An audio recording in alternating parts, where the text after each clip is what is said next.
یہ صحبت کا اثر تھا کہ صحابہ بن گئے، حالانکہ صحابہ عالم بھی تھے، مفتی بھی تھے، فقی بھی تھے، ابدال بھی تھے، غوث بھی تھے، کتب بھی تھے، لیکن کسی صحابی کو آپ غوث نہیں کہتے، کسی کو کتب نہیں کہتے، کسی کو مولانا نہیں کہتے، کسی کو علامہ نہیں کہتے، کسی کو مفتی اعظم نہیں کہتے۔ کیوں؟ اس لیے کہ وہ صحبت کی نسبت سے جو صحابیت کا منصب آپ کو مل گیا کہ نبی کی صحبت میں آپ بیٹھے اور صحبت میں بیٹھ کر آپ صحابی بن گئے، آپ نور ایمان سے نبی کی صحبت کو آپ نے قبول کر لیا، تو اللہ تبارک و تعالی نے آپ کو صحابی بنا دیا، اور صحابیت کا مقام اتنا بلند ہے کہ یہ جتنے مقامات ہیں وہ سارے کے سارے پیچھے رہ جاتے ہیں۔ اللہ اکبر۔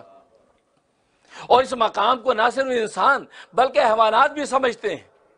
چاچا علامہ سیوطی رحمۃ اللہ علیہ نے حدیث نقل کی ہے کہ صحابہ کرام افریقہ کے جنگلوں میں گئے، وہاں دعوت دین دینے گئے، کلمے کی محنت لے کر گئے، اب رات کا وقت ہے اور وہاں جنگل کے اندر شیر ہیں، چیتے ہیں، درندے ہیں، تو افریقہ کے لوگوں نے کہا کہ آپ اس جنگل میں نہ ٹھہریں، یہاں تو خونخوار شیر ہیں، خونخوار درندے ہیں، بڑے موذی قسم کے جانور ہیں، سانپ بچھو ہیں، تو یہاں آپ نہ ٹھہریے۔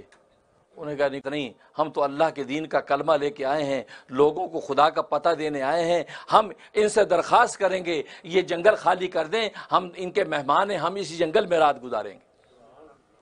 جو آج ایک صحابی پہاڑی پہ کھڑا ہو گیا اور اعلان کرتا ہے، اے جنگل کے درندوں، ہم محمد کے صحابہ ہیں۔ وہاں صحبت کی نسبت سے کہا، یہ نہیں کہ ہم علامہ ہیں، ہم فہامہ ہیں، مفتی اعظم ہیں، ہم فقی ہیں، ہم ابدال و کتب ہیں، نہیں، یہ کہا کہ ہم محمد کے غلام ہیں، محمد کے صحابہ ہیں، گویا کہ ان کی صحبت میں چند لمحے ہم نے گزارے ہیں، ہم نے آج تمہارے جنگل میں رات گزارنی ہے، ہمارے جنگل کو خالی کر دو۔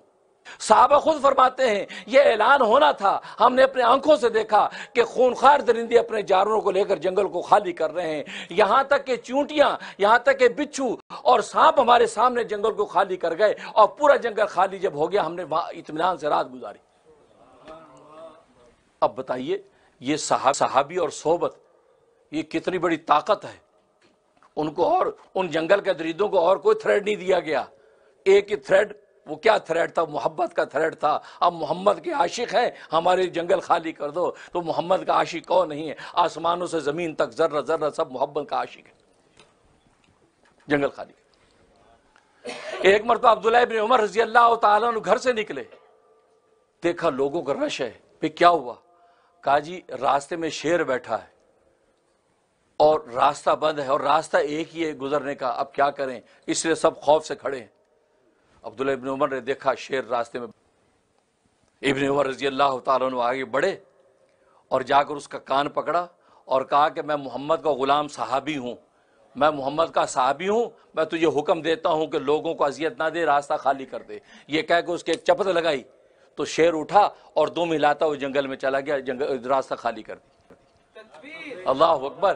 یہ کون سی طاقت تھی؟ یہ صحابیت کی وہ صحبت تھی کہ محمد کی صحبت کا حوالہ دیا جا رہا ہے، ہم نے محمد کی سچی صحبت اٹھائی ہے، اس صحبت کے نتیجے میں آج ہم تجھے حکم دیتے ہیں کہ اس راستے کو خالی کر دو، تو جنگل کے درندے بھی غلام